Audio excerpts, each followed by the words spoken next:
الحمد لله الذي لا يبلغ مدحته القائلون ولا يحصي نعماءه العادون الذي لا يدركه بعد الهمم ولا يناله غوث الفتن والصلاة والسلام على خير خلقه وأشرف بريته الذي سمي في السماء بأحمد وفي الأرضين بأبي القاسم محمد اللهم صل على محمد وآل محمد وعلى أهل بيته الطيبين الطاهرين الذين أذهب الله عنهم الرجس وطهرهم تطهيرا اللهم صل على محمد وآل محمد واللعن الأبدي على أعدائهم أجمعين أما بعد فقال الله الحكيم بسم الله الرحمن الرحيم إن تجتنبوا كبائر ما تنهون عنه يكفر الله عن سيئاتكم درود بھیجیے محمد وآل محمد پر اللہم صل علی محمد وآل محمد مومنین کرام، جمعہ کے پہلے خطبے میں ہم ان گناہان کبیرہ کو بیان کر رہے ہیں جن کو آیت اللہ سیستانی حفظہ اللہ نے اپنی فقہی کتاب منہاج الصالحین کی پہلی جلد جو کہ عبادات پر مشتمل ہے، اس میں المحرمات فی الشریعۃ المقدسہ کے نام سے ان کو بیان کیا ہے۔ بعض دوسری کتابوں میں شاید آیت اللہ عبدالحسین دستغیب نے اپنی کتاب گناہان کبیرہ میں شاید اس سے زیادہ گناہوں کو بیان کیا ہے، لیکن چونکہ ایک فقہی کتاب ہے، اس کا اپنا ایک وزن ہے، ایک مرجع تقلید کی لکھی ہوئی ہے، اور یقیناً جن روایات اور آیات کے حوالے سے یا سہارے سے انہوں نے ان کو بیان کیا ہے، قرآن تو ذالک الکتاب لا ریب فیہ ہے، اور بعض گناہ جو روایات کے اندر بیان کیے گئے ہیں یقیناً انہوں نے ان گناہوں کو بیان کیا ہے جو ان کے نزدیک معتبر اور مستند اور قابل وثوق روایات میں بیان کیے گئے ہیں، ان کو گناہان کبیرہ کہا گیا ہے۔ یہ تمام گناہان کبیرہ ایک بات میں مشترک ہیں، یعنی یہ خصوصیت یا یہ خامی یا برائی ان تمام میں پائی جاتی ہے، اور وہ یہ کہ ان گناہان کبیرہ میں سے اگر ایک گناہ ایک دفعہ بھی کسی سے سرزد ہو جائے، عالماً عامداً، جانتے ہوئے کہ یہ گناہ ہے اور بھولے سے بھی نہیں، دانستہ طور پر جان بوجھ کے کرنے کی ارادے سے کرے۔ عالماً عامداً کا مطلب ہوتا ہے کہ پتہ بھی ہو کہ یہ گناہ ہے اور پھر اس گناہ کو کرنے کی نیت سے اس کو انجام دے، بھولے سے غلطی سے نہیں۔ بہت سارے ہیں کہ اگر غلطی سے بھولے سے وہ کام انجام پائیں وہ قابل مواخذہ نہیں ہے۔ حتیٰ رمضان مبارک میں آپ نے روزہ رکھا ہوا ہے، بھولے سے کھا پی لیں، یہ یعنی رمضان مبارک کے شروع میں یہ بہت ہوتا ہے، چونکہ بندہ وہ نہیں ہوتا جس طرح عید کے بعد جو ہے وہ ایک دو دن تک کھانے پینے میں جھجک رہتی ہے، اسی طرح رمضان المبارک میں شروع میں بھولے سے بندہ کھا پی سکتا ہے۔ بھولے سے آپ پیٹ بھر کے کھانا کھا لیں تو روزہ آپ کا باطل نہیں ہوتا۔ تو اسی طرح یہ حج کے موقع پر بھی لبیک اللہم لبیک کے نتیجے میں بہت سارے 24-25 کام حرام ہو جاتے ہیں، وہ اسی صورت میں حرام ہے کہ عالماً عامداً، جانتے ہوئے کہ یہ حرام ہے اور اس گناہ کو کرنے کی نیت سے جان بوجھ کے کام انجام دیں تو بندہ عادل نہیں رہتا، کوئی ایسا کام نہیں کرتا جس میں عدالت شرط ہے، پیش نماز کے لیے عادل ہونا شرط ہے۔ جو ایک دفعہ بھی گناہ کبیرہ کرے، جھوٹ بولے، غیبت کرے، وہ نماز نہیں پڑھا سکتا۔ اسلامی عدالت میں مدعی کی طرف سے جن دو عادلوں کو پیش ہونا چاہیے، گواہوں کو، ان کو عادل ہونا چاہیے۔ ان میں سے دونوں عادل نہیں ہیں، ایک عادل ہے اور ایک عادل نہیں ہے، ایک سے ایک دفعہ بھی گناہ کبیرہ سرزد ہوا ہے تو وہ گواہی نہیں دے سکتا۔ اس جو برائی میں یہ سب کے سب جو ہے نا وہ مشترک ہیں۔ البتہ ایک لحاظ سے بعض وضاحت طلب ہیں، تفصیل طلب ہے، بعض کے احکامات جو ہے نا وہ مفصل ہیں اور بعض کے احکامات اتنے مفصل نہیں ہیں۔ جیسے غیبت کے احکام وہ مفصل ہیں، غیبت کی تعریف تو بیان ہو گئی، ذکرک اخیک بما اذا سمعہ استکرہہ، اپنے برادر مومن کے بارے میں وہ بات کرو یا وہ کام کرو، اشارہ کنایے میں بھی نقل اتارو کہ اگر اس کو وہ دیکھ لے تو اس کو ناگوار گزرے، وہ اس کو برا لگے، یہ غیبت کی تعریف ہے۔ اب یہ اس کی تمام تفصیلیں ہیں، کبھی زبانی کسی کے خلاف کچھ بولتا ہے، کبھی تحریر میں کسی کے خلاف بولتا ہے، کبھی واضح طور پر صاف الفاظ میں، کبھی اشارے کنایے سے، کبھی ایک فرد واحد کی غیبت کرتا ہے، کبھی ایک پورے قوم کی غیبت کرتا ہے، کبھی ایسی غیر معینہ۔ اس شہر کے بعض علماء ایسا کرتے ہیں۔ اچھا، یقیناً آپ کے ذہن میں ایک بندہ ہے لیکن یہ غیبت کے زمرے میں نہیں آتا۔ بعض علماء البتہ اگر بعض علماء ہیں اور وہ غلط گفتگو کرتے ہیں، گمراہ کن گفتگو کرتے ہیں، وہ مسخ کرتے ہیں واقعات کو، بعض اوقات ائمہ معصومین علیہ السلام کے یعنی ان کے اہداف کو نقصان پہنچاتے ہیں۔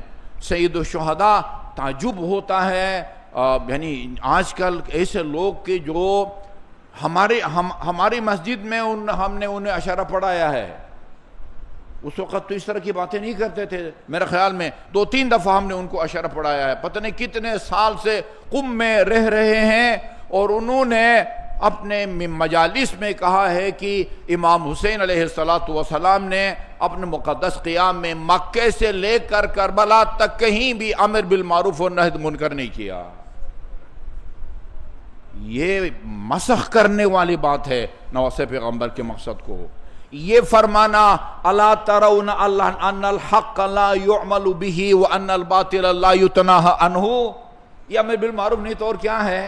تم دیکھتے نہیں ہو کہ حق پر عمل نہیں ہو رہا ہے، حق پر عمل نہیں ہو رہا ہے، نماز حق ہے، نماز نہیں پڑھی جا رہی ہے، شراب خوری جو ہے وہ باطل ہے، اس سے روکا نہیں جا رہا ہے، بلکہ اسلامی مملکت کا حکمران، مسند رسول پر بیٹھنے والا، وہ شارب الخمر، قاتل النفس المحترمہ، جی المعلن بالفسق، کوئی جملہ۔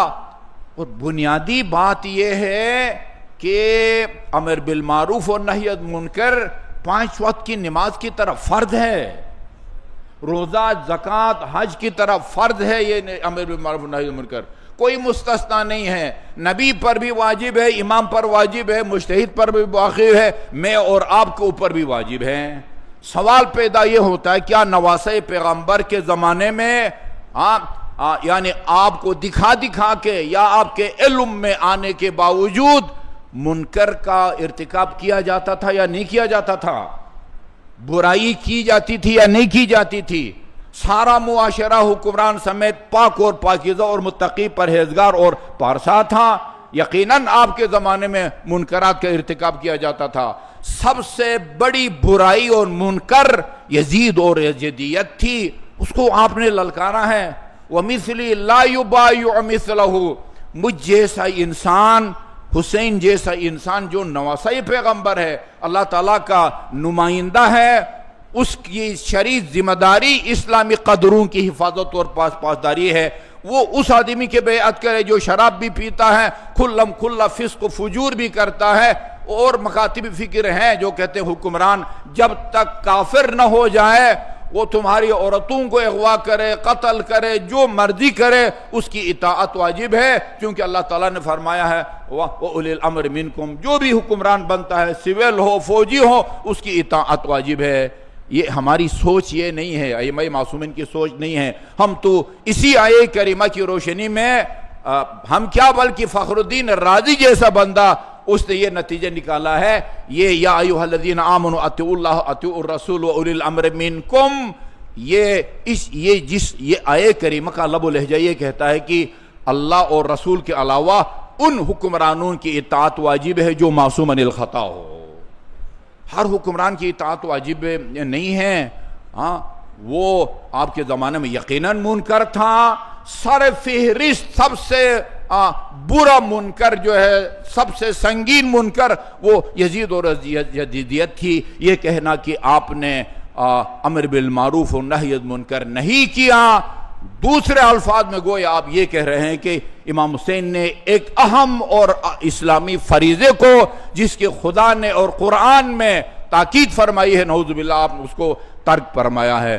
رجوع کرنا چاہیے ان کو، ان الفاظ سے توبہ کرنا چاہیے ان کو. امام حسین کی روح مقدس سے خدا سے تو معافی مانگے ہی مانگے، امام حسین کی روح مقدس سے معافی مانگے جو یہ کہتے ہیں امام حسین امر بالمعروف اور نہی عن المنکر نہیں کیا ہے. یا تو کہو کہ امام اپنی ذمہ داری کی طرف متوجہ نہیں تھے، یا کہو اس زمانے میں کوئی منکر ہی نہیں ہوتا تھا، کسی نے معروف کو ترک نہیں کیا، کوئی منکر کا مرتکب ہی نہیں ہوا. اور جب معروف ترک ہوتا رہا ہے، منکر کا بھی ارتکاب کیا جا رہا ہے جس کی طرف خود آپ نے اشارہ فرمایا ہے، اما ترون ان الحق لا يعمل به وان الباطل لا يتناهى عنه. جب یہ صورتحال پیدا ہو، حق پر عمل نہ ہو رہا ہو، باطل سے کوئی رکنے والا نہ ہو، روکنے والا نہ ہو، فَلْيَرْغَبِ الْمُؤْمِنُ فِي لِقَاءِ اللَّهِ، جو ایمان کا دعوی دار ہے اس کو میری طرح، حسین کی طرح اپنی جان آفرین کے سپرد کرنے کے لیے اس کو بےتاب ہونا چاہیے. یہ نواسے پیغمبر کے وہ جو الفاظ ہیں. منکرات یہ جتنے بھی ہیں سب کے سب جو ہیں ان سے روکا جانا چاہیے. میں عرض یہ کر رہا تھا، ایک نام لے کے جو ہے نا وہ کسی کی غیبت نہ کریں. ایسے ہی ایک عالم دین ایسا کرتا ہے، یہ غیبت کے زمرے میں نہیں آتا. لیکن اگر ایک آدمی کھلم کھلا گمراہی پھیلا رہا ہے اور فرض کیجئے ایک آدمی اس سے مجلس پڑھوانا چاہتا ہے، وہ مجلس کا بانی بیچارہ سادہ بھولا بھالا، اس کو نہیں پتا، وہ حق اور باطل میں، سچ اور جھوٹ میں تمیز کی اس کے اندر صلاحیت موجود نہیں ہے. بس وہ یہ دیکھتا ہے کہ اس کو بلاؤں گا تو مجمع زیادہ آئے گا، نعرے زیادہ لگیں گے، وہ واہ واہ میری مجلس جو ہے وہ چمکے گی. کہتے ہیں کامیاب مقبول مجلس ہو گئی. یہ نہیں دیکھا جاتا کتنا سچ بولا ہے، جتنا جھوٹ بولا ہے. جی بس وہ اگر گریہ زیادہ ہوا تو جی اللہ تعالیٰ کی بارگاہ میں وہ قبول ہو گئی. یہ گرنے کرنے والے بیچاروں کو تو ثواب ملے گا، وہ جو جھوٹ بولا ہے وہ اللہ تعالیٰ کی بارگاہ میں وہ جواب دہ ہوا کرتا ہے. تو کچھ یعنی تفصیل طلب ہیں، کچھ تفصیل طلب ہیں. یہی غیبت جس کی ہم نے بیان کی ہے. بعض صورتوں میں کسی کی برائی کو بیان کرنا جائز نہیں بلکہ ضروری ہو جاتا ہے. اس کی کمزوری کی طرف نشاندہی ہونی چاہیے کہ یہ گمراہ کن گفتگو کرتا ہے، اس سے مت پڑھو یا اس کی مجلس میں مت جاؤ. یہ ضروری ہوتا ہے. وہ خود فرماتے ہیں اللہم انک تعلم انی احب الامر بالمعروف والنہی عن المنکر. خدایا تو بہتر جانتا ہے کہ میں امر بالمعروف والنہی عن المنکر کو پسند کرتا ہوں، اس سے محبت کرتا ہوں. جس الہی فریضے سے اتنی محبت ہو نواسے پیغمبر کو، اس کو آپ نے ترک کیا ہے. امیر المومنین علیہ السلام کا نہج بلاغہ کا وہ خطبہ جو امر بالمعروف والنہی عن المنکر کے بارے آپ نے فرمایا ہے، بار بار میں آپ کو سنا چکا ہوں. امر بالمعروف والنہی عن المنکر کے بارے میں اس کا ایک جملہ یہ ہے وَأَفْضَلْ مِنْ ذَلِكَ كُلِّهِ. امر بالمعروف والنہی عن المنکر کئی طریقے ہیں. ایک آدمی آپ کے عزیزوں میں، رشتہ داروں میں، ساتھیوں میں نماز میں سستی کرتا ہے تو اس کو کہیں کہ بھائی نماز پڑھو. رسول خدا نے فرمایا الصلاۃ معراج المومن من ترک الصلاۃ متعمدا فقد کفر. جو جان بوجھ کے نماز نہ پڑھے وہ کافر ہو جاتا ہے. یہ بھی امر بالمعروف ہے. ایک آپ کی بچی یا کوئی اور عزیزہ وہ پردہ نہیں کرتی، اس کو کہیں کہ وہ سورہ نور میں اللہ تعالیٰ نے واضح فرمایا ہے وہ پردہ کرو. یہ بھی نہی عن المنکر ہے. سود خور کو سود خوری سے روکنا، رشوت خور کو رشوت خوری سے روکنا، یہ بھی نہی عن المنکر ہے. وَأَفْضَلْ مِنْ ذَلِكَ كُلِّهِ. امر بالمعروف اور نہی عن المنکر کے کئی نمونے ہیں، کئی قسمیں ہیں، کئی انداز ہیں. سب سے افضل یہ ہے کلمت حق، کلمت حق، کسی ظالم اور جابر کے سامنے اور اس کی آنکھوں میں آنکھیں ڈال کے حق کی بات کرنا۔ یہ کام امام حسین نے کیا ہے یا نہیں کیا ہے؟ یہ کام امام زین العابدین نے کیا ہے یا نہیں کیا ہے؟ یہ کام جناب زینب کبریٰ علیہ السلام نے کیا ہے یا نہیں کیا ہے؟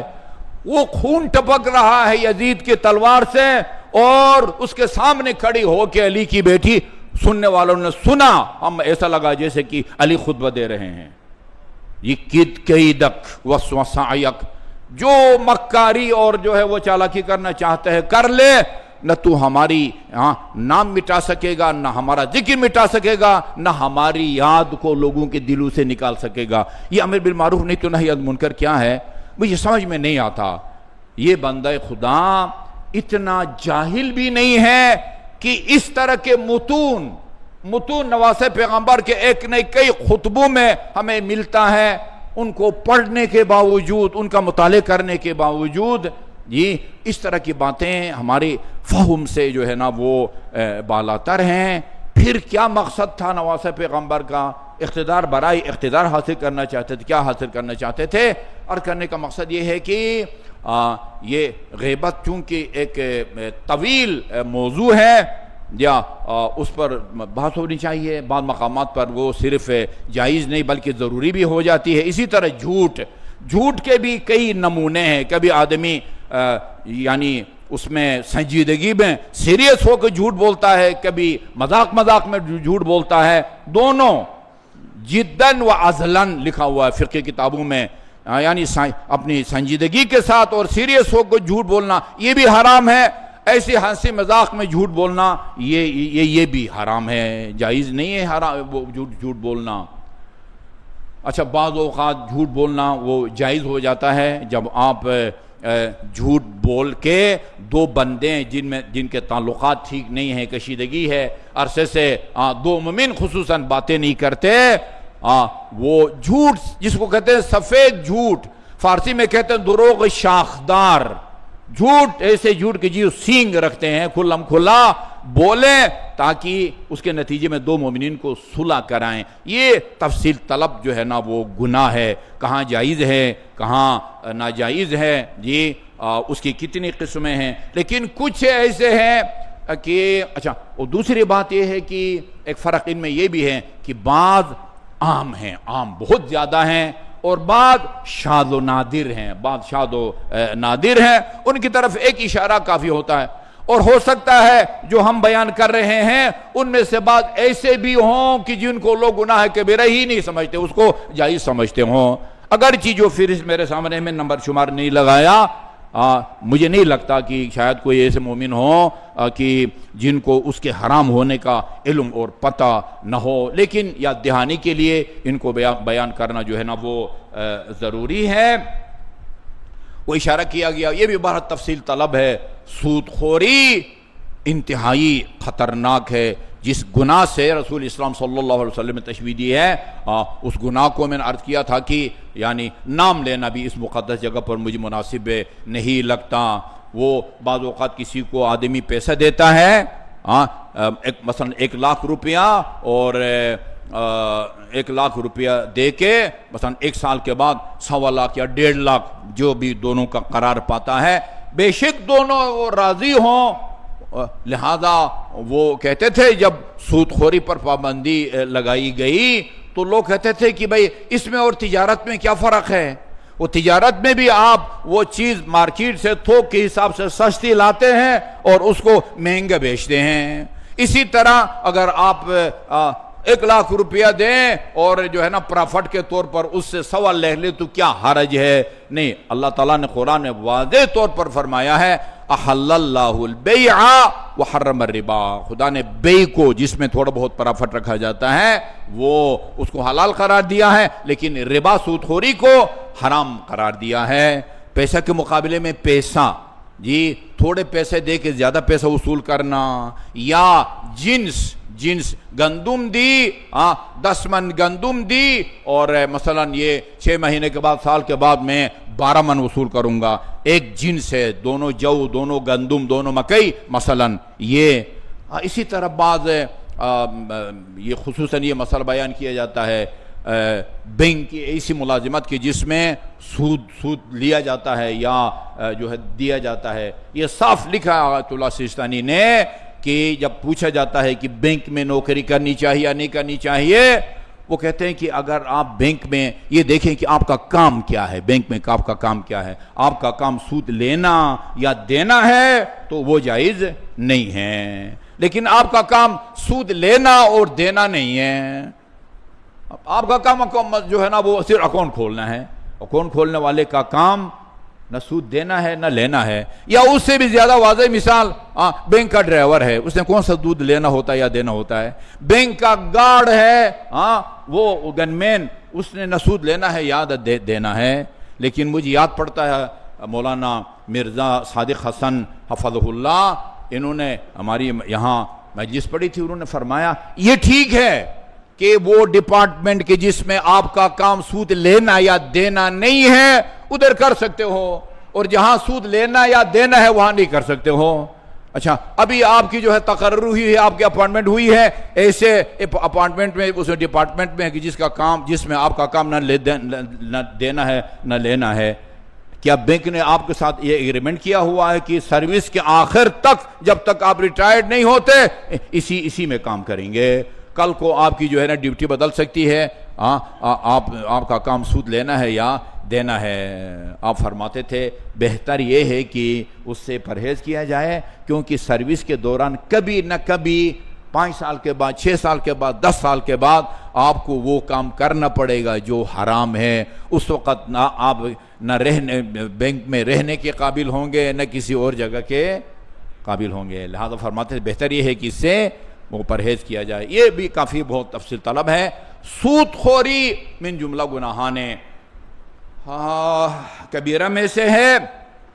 اچھا جی، یہ مجبور ہوں میں، روایات کے اندر بھی یہ الفاظ آئے ہوئے ہیں، فقہا نے بھی روایت کے روشن میں یہ اپنی کتابوں الفاظ کو لایا ہے، ورنہ زبان پر لانا بھی ان کا سنگین ہے۔ زنا حرام ہے، لواط حرام ہے، وہ قوم لوط والا عمل حرام ہے۔ اسی طرح وہ سحق اردو میں میرا خیال میں نے چیک کیا تھا، سحاق کا لفظ استعمال ہوتا ہے، یعنی عورتوں کے درمیان جو ہم جنس پرستی کا عمل ہے اس کو سحاق کہتے ہیں، یہ بھی حرام ہے۔ جی ہاں، یہ بھی حرام ہے۔ اسی طرح والاستمناء، کوئی ایسا کام کرنا یعنی اپنے ارادوں اور اختیار سے، یعنی جائز طریقے کے بغیر، کہ جس سے انسان کے ذمہ غسل جنابت واجب ہو جائے، وہ سارے کے سارے، یعنی جیسے سورہ مومنین میں ہے والحافظون فروجہم،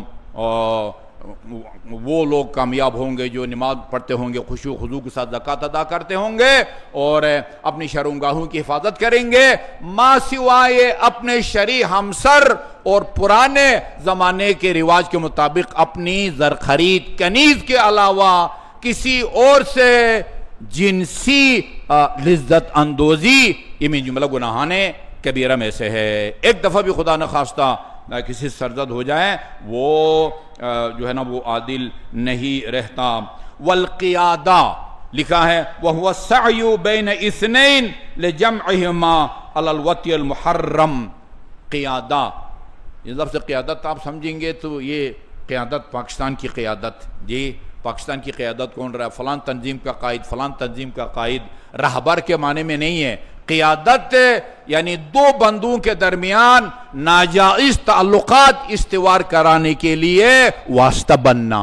میرے خیال میں بہت ہی مہذب لفظ بھی استعمال کریں تو میرے خیال میں اس کو دلال کہتے ہیں، جی، اور ایک اور بازاری لفظ بھی ہے وہ مناسب نہیں ہے، یہ بھی جو ہے نا وہ حرام کام ہے۔ میں نے عرض کیا کہ بعض ایسے ہیں جو معاشرے میں بہت کم اکا دکا لوگوں سے سرزد ہوتے ہیں، لیکن بعض آب و ہوا کی طرح فراوانی سے جو ہے نا ہم کر رہے ہوتے ہیں، آب ہوا کی طرح۔ یہ غیبت جس فراوانی کے ساتھ آب و ہوا استعمال کرتے ہیں اسی طرح غیبت کر رہے ہوتے ہیں جی بھر کے، اور پتہ بھی نہیں ہوتا ہے کہ کتنی نیکیاں میری اس بندے کے نامہ اعمال منتقل ہو چکی ہیں جس کی میں نے غیبت کی ہے۔ توجہ طلب نکتہ ہے یہ۔ عام طور پر بندہ ایک سگے ایک بہت دوست اور چہیتے کی غیبت کبھی نہیں کرتا. بندہ اس آدمی کی غیبت کرتا ہے جو ناپسند ہو, مخالف ہو, دشمن ہو, اور متوجہ نہیں ہے یہ نادان کہ میں غیبت کر کے اپنا ایک بہترین عمل اپنے دشمن کے نامہ اعمال میں منتقل کر رہا ہوں جس کی میں نے وہ غیبت کی ہے. یہ میں نے پہلے نہیں تھا. وہ مطالعہ قرآن سکولوں پڑھانے کے لیے جو کتاب تیار کی گئی ہے اس کے اندر سورہ حجرات میں یہ ہے نا, یا ایھا الذین آمنوا ان کثیرا من الظن اجتنبوا کثیرا من الظن. ایک آیہ کریمہ میں اللہ تعالیٰ نے 3 گناہوں سے روکا ہے. وہ سارے گناہوں سے, بدگمانیوں سے بچو, اور چونکہ بعض جو گمان ہوتے ہیں وہ گناہ کے زمرے میں آتے ہیں. تجسس بھی نہ کرو کسی کے انفرادی اعمال کی کھوج میں جو ہے نا وہ نہ لگے رہو. وَلَا يَغْتَبْ بَعْضُكُمْ بَعْضًا. اچھا جی, تو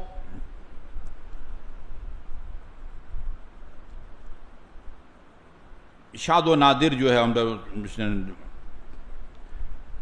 اور یہ گناہ ہے. اور اسی طرح والدیاسہ, یہ بھی حرام ہے. دیاسہ ہمارے علاقے میں یہ لفظ گالی کے طور پر استعمال کرتے ہیں. اردو میں بھی شاید استعمال ہوتا ہو, دیوس استعمال ہوتا ہے. یہ یعنی ایک آدمی کی یہاں, اب شاید ہو سکتا ہے سب محرموں کو شامل ہو, لیکن یہاں کتاب میں جو ہے وہ کسی کی خدا نخواستہ بیوی, وہ اگر چال چلن اس کا صحیح نہیں ہے مہذب الفاظ میں, تو وہ خاموشی اختیار کرے اور اس کو نہ روکے.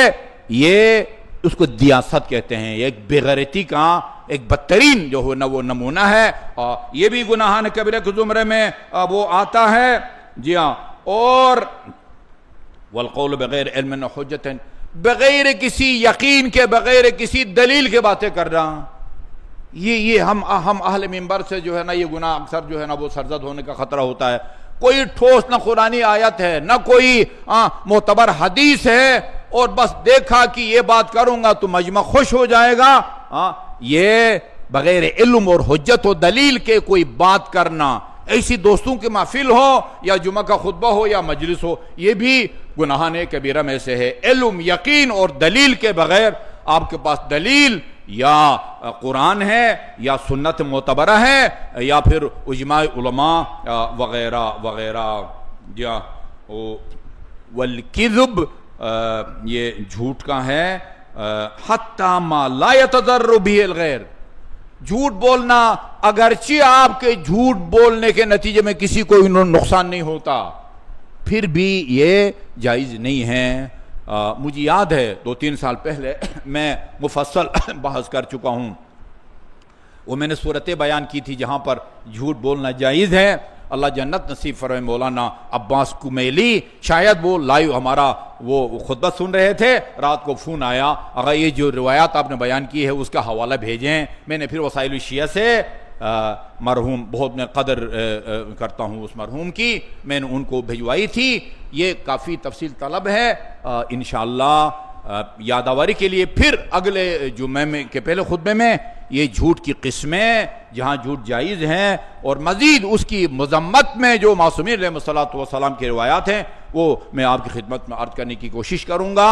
اور سب سے بڑی مذمت یہ ہے کہ اللہ تعالیٰ نے جھوٹ بولنے پر قرآن میں لعنت بھیجی. ایک مولوی کو میں نے سنا, پتہ نہیں عرب تھا یا غیر عرب, کہتے ہیں ابلیس کے علاوہ کسی پر لعنت نہیں بھیجنی چاہیے. اور خدا کے بندے, خدا قرآن میں لعنت بھیج رہا ہے اور آپ مجھے روک رہے ہیں. ابلیس کے علاوہ کسی پر لعنت نہیں بھیجنی چاہیے. قرآن میں لعنت ظالم پر بھی لعنت بھیجی ہے اللہ تعالیٰ نے. اور جھوٹ, لعنت اللہ علی الکاذبین کا مطلب کیا ہوتا ہے؟ صرف شیطان ہے. تو جس کو خدا نے جس پر لعنت بھیجی ہے اس پر لعنت بھیجنا ہماری ذمہ داری بنتی ہے. صرف جائز ہی نہیں ہے بلکہ ذمہ داری بنتی ہے. اللہ تعالیٰ ہمیں ان تمام گناہان کبیرہ کی طرف متوجہ ہونے اور ان سے پرہیز کرنے کی توفیق عطا فرمائے. اعوذ باللہ من الشیطان الرجیم. بسم اللہ الرحمن الرحیم. والعصر ان الانسان لفی خسر الا الذین آمنوا وعملوا الصالحات وتواصوا بالحق وتواصوا بالصبر.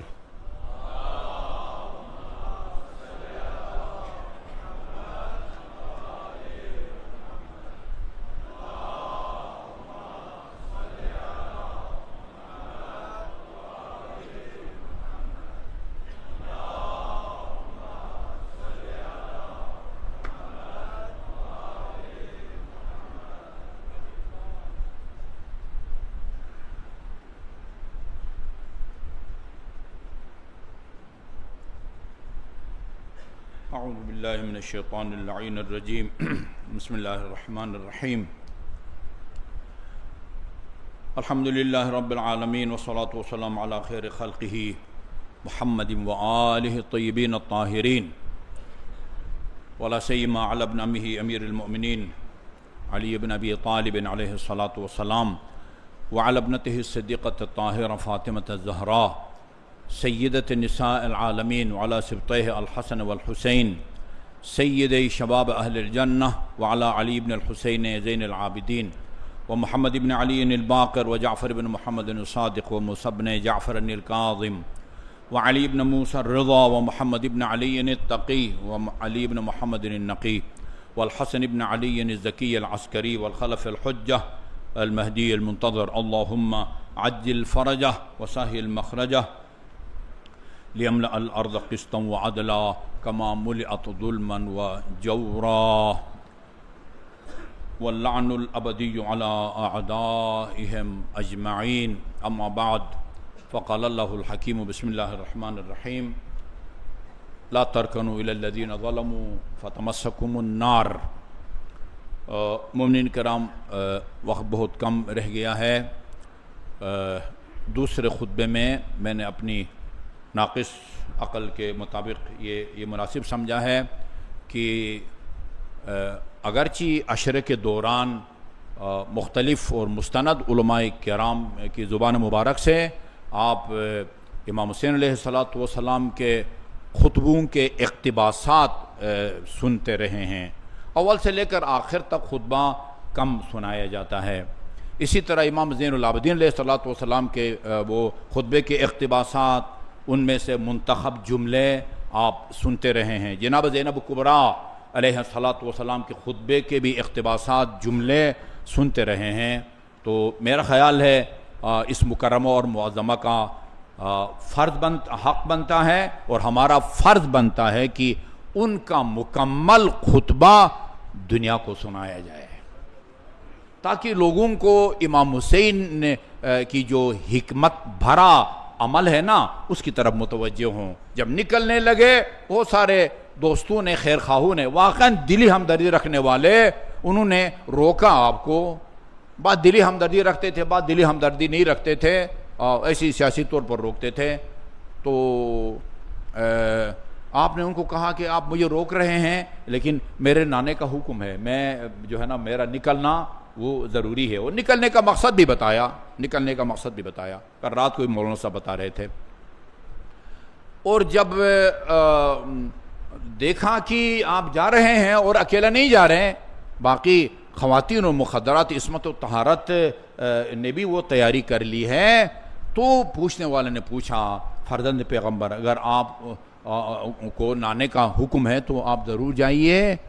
یہ جملہ ہے فما حملک لہؤلاء النساء، ان نبی زادیوں کو کیوں ساتھ لے کے جا رہے ہیں؟ یہ جواب دیا تھا شاء اللہ ان یراہن صبایا. یعنی لفظی ترجمہ یہ نہیں بنتا، لیکن میں یہ عرض کروں، میں جس مشن کو لے کے جا رہا ہوں نا، اس مشن کو پائے تکمیل تک پہنچانے کے لیے میرے اس مقدس قیام یا تحریک میں ان مخدرات کی شمولیت ضروری ہے. اس کے بغیر یہ میری شہادت برابر نہیں ہوگی. بغیر کسی تمہید کے. آپ کو یاد ہوگا، مجھے یاد ہے، سینئر صحافی ہمارا پاکستان کا ہارون رشید، ایک مرتبہ چینل کا نام میں بھول رہا ہوں، جیو تھا یا پتہ نہیں وہ پی ٹی وی تھا یا اے آر وائی، مجھے یہ بھی نہیں پتا کہ وہ اس کی وابستگی کس اس پر جناب زینب کبریٰ کا مکمل خطبے کا اردو ترجمہ انہوں نے سنایا تھا. اردو ترجمہ تمام مسلمانوں کو یاد ہونا چاہیے. جناب زینب کبریٰ کا یہ خطبہ اس بندے خدا کو ہی پتہ ہونا چاہیے جو کہتے ہیں کہ مجھے دکھائیں کس نے کہاں امر بالمعروف و نہی عن المنکر کیا ہے. یہ ترجمہ ہے ہم عالمین کے پروردگار کے لیے. جتنا وقت کی دامن میں گنجائش ہے، میں نے پہلے خطبے کو زیادہ ٹائم دے دیا. حمد پروردگار ہے عالمین کے پروردگار کے لیے. صلوات اور سلام ہو رسول پر. اللہم صلی اللہ محمد وعلی محمد۔ ایک اور خطبے میں اس حساس مسئلے کی طرف متوجہ تھی۔ ایک خارجیوں کا ٹولہ تھا جنہوں نے اسلامی حاکم وقت کے خلاف بغاوت کی تھی، ان کے مردوں کو مار کے خواتین کو قیدی بنا کے لایا گیا ہے۔ یہ نعرہ یہ جو ہے نا افواہ پھیلائی جا رہی تھی، ان کو سنانے کے لیے اس میں نہیں ہے، دوسرے خطبے میں ہے، فرمایا والصلاۃ والسلام علی ابی رسول اللہ، ہماری جان نثار ہوں اے ثانی زہرا، خدا کا درود و سلام ہو میرے بابا رسول خدا پر۔ وہ تم ہمیں خارجیوں کا ٹولہ سمجھتے ہو؟ ہاں میں رسول خدا کی بیٹی ہوں۔ والصلاۃ والسلام علی ابی رسول اللہ، رسول خدا پر اور ان کی آل پر۔ خدا نے سچ فرمایا ہے، برے کام کرنے والوں کی عاقبت یہ تھی کہ وہ خدا کی آیات کو جھٹلاتے اور ان کا مذاق اڑاتے تھے۔ یہ بغیر کی مناسبت سے نہیں کہہ رہی ہیں، یہ تمام خامیاں یہ ان میں موجود تھی جن کو یہ سنا رہی ہیں۔ یہ بھئی یہ نہی از منکر نہیں تو اور کیا ہے؟ وہ کس عالم میں پھرتے ہیں بھائی؟ اچھا جی، ان کا مذاق اڑاتے تھے۔ اے یزید، تو یہ سمجھتا ہے کہ تو نے زمین و آسمان کو ہم پر تنگ کر دیا اور ہمیں اسیر بنا کے شہر بشہر پھرایا، اور یہ خیال کرتا ہے کہ خدا نے تجھے عزت دی اور ہمیں رسوا کیا ہے؟ نہیں، تیری خام خیالی ہے، ایسا نہیں ہے۔ تو یہ سمجھتا ہے کہ اس سے تو خدا کے نزدیک معزز بن گیا ہے، قابل احترام بن گیا ہے، اسی لیے غرور سے دیکھتا اور تکبر کے ساتھ چلتا پھرتا ہے۔ یہ کلمت حق عند امام جائر ہے یا نہیں ہے؟ کلمت حق عند امام جائر، اس سے بڑا جائر، ظالم اور خونخوار کون ہو سکتا ہے؟ اس کے سامنے آنکھیں ڈال کے اس انداز میں بات کرنا، امیر المومنین کہتے ہیں نہی از منکر کے بہترین نمونہ ہے۔ یہ ہے یزید جیسے شرابی اور قاتل کے سامنے کھڑے ہو کے ان الفاظ سے اس کو خطاب کرنا مدد ہو گیا ہے، غرور سے چلتا ہے اور اپنی حکومت اور منظم امور کو دیکھ کر آپے سے باہر ہو جاتا ہے۔ اور ذرا ہوش میں آ، کیا تو نے خدا کا یہ کلام فراموش کر دیا ہے؟ کتنی جرأت اور جو شجاعت کے مالک ہیں یہ، کیا تو نے وہ کر دیا ہے؟ آیے کریمہ سنا دوں، تم نے خدا کی اس آیت کو بھلا دیا ہے جہاں فرماتا ہے لا يحسبن الذين كفروا انما نملي لهم خيرا لانفسهم، یہ کافر یہ نہ سمجھیں کہ یہ جو ہم نے ان کو مہلت دے رکھی ہے اس میں ان کی کوئی بھلائی ہے، بلکہ ہم نے ان کو اس لیے مہلت دی ہے کہ تاکہ ان کے گناہوں میں اور اضافہ ہو جائے۔ یعنی بتانا چاہتے ہیں کہ تو میرے بھائی کو شہید کر کے ابھی تک اگر زندہ ہے، عذاب الہی ابھی تک تو پر نازل نہیں ہوا، اسے یہ نہ سمجھے کہ اس میں تیری کو بھلائی ہے، چند دن اور تجھے زندہ رکھ کے اللہ تعالیٰ وہ تیرے اور گناہوں میں اضافہ کرنا چاہتا تاکہ اچانک تجھے اپنے وہ گرفت میں لے لے۔ وہ جو دی گئی ہے یہ اس کے لیے بہترین موقع ہے، مگر یہ مہلت ہم نے انہیں امتحان کے لیے دی ہے۔ یہ قرآن کی آیت کا ترجمہ ہے تاکہ وہ اپنی سرکشی میں اور اضافہ کریں کہ ان کے لیے عذاب اور رسوائی ہے۔ یہ کس کو سنا رہی ہے؟ یہ فرعون اور اس کو شداد کو سنا رہی ہے؟ یزید کے سامنے کھڑے ہو کے یزید کو سنا رہی ہے۔ طلقاء کے بیٹے، کیا یہ انصاف ہے کہ تو اپنی عورتوں اور کنیزوں کو باعزت طریقے سے پردے میں بٹھائے اور رسول زادیوں کو اسیر کر کے شہر در شہر پھرائے اور ان کی حد کو حرمت کرے؟ انہیں اب بعض علماء کہتے ہیں کہ یہ روایات ان روایات کی تصدیق نہیں کرتے کہ بھئی یہ جو ہے نا وہ یہ حجاب چادریں نہیں چھینی گئی ہوں گی۔ اس کے اندر تو صاف لکھا ہوا ہے، یہاں صاف لکھا ہوا ہے کہ ان کی حد ہو کر اور انہیں برہنہ سر کر کے لوگوں کا تماشا دکھائے ہے۔ کہ قیامت کا جملہ ہے یہ، تاکہ قریب اور دور شریف اور رذیل سب انہیں دیکھیں، مردوں میں سے کوئی ان کے ہمراہ نہیں ہے، نہ کوئی مددگار ہے اور نہ نگہبان۔ ہاں دو تھے، یا امام زین العابدین تھے یا امام محمد باقر، زیادہ سے زیادہ 5 سال، زیادہ سے زیادہ 5 سال ان کی عمر تھی۔ لیکن جگر خورہ کے بیٹے، اس سے کیسے غم گساری یا ہمدردی کی توقع کی جا سکتی ہے کہ جس کا گوشت پوش شہیدوں سے کے خون سے بنا ہے اور جس کے دل میں ہماری طرف سے بغض اور کینہ بھرا ہوا ہو، اس سے اس کے علاوہ اور کیا توقع کی جا سکتی ہے؟ اور اتنے بڑے گناہ کو تو حقیر سمجھتا ہے اور اپنی اس بد کرداری اور ذلیل حرکت پر فخر کرتا ہے اور تمنا کرتا ہے کہ کاش وہ آج ہوتے اور تو نے جو کیا ہے، جو بے رحمانہ قتل کیا ہے، اسے دیکھ کر خوش ہوتے۔ اس کے اشعار کی طرف اشارہ ہے، کاش میرے وہ بزرگ زندہ ہوتے اور مجھے دعائیں دیتے، یا یزید لا تشل، یزید تیرے ہاتھ خشک نہ ہونے پائیں۔ یہ اس کے ان اشعار کی طرف جو ہے وہ اشارہ ہے۔ قتل کیا، اسے دیکھ کر خوش ہو جائے اور تیرے شکریہ ادا کریں۔ ابو عبداللہ اور جنت کے جوانوں کے سردار کے دانت پر چھڑی مارتا ہے، یہ کیوں نہیں دیکھتا کہ اس زخم کو ناسور کر دیا ہے اور اس کی جڑ کاٹ دی ہے، اور فرزند رسول کو جو کہ آل عبد المطلب اور زمین کے ستاروں میں سے تھے، قتل کر کے اپنے بزرگوں کو بلا رہا ہے، ذرا ٹھہرو، زیادہ دیر نہیں ہے کہ تو ان سے ملحق ہوگا، اور اس وقت یہ آرزو کرے گا کہ تیرا ہاتھ خشک ہو گیا ہوتا، کاش تیرا ہاتھ خشک ہو گیا ہوتا اور اس طرح چھڑی نہ اٹھا سکتا تو، اور زبان گنگ ہو گئی ہوتی اور زبان پر وہ بات نہ لاتا اور یہ برا کام نہ کرتا۔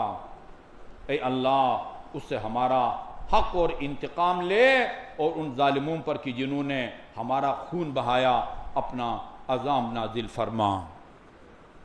اے یزید، خدا کی قسم، تو نے اپنے ہی گوشت پوش کو پارا پارا کیا ہے، اور تو رسول سے اس حال میں کہ وہ ملاقات کے ساتھ ملاقات کرے گا جو تیرے دوش پر ہے، اس گناہ کے ساتھ ملاقات کرے گا جو تیرے دوش پر ہے۔ تو نے آن حضرت کی آل کا خون بہایا، ان کی کوئی عزت نہ سمجھی، ان کے ناموس کو اسیر کیا، جبکہ خداوند ان کے پراگندگی کو جمعیت میں تبدیل کرے گا اور ان کا انتقام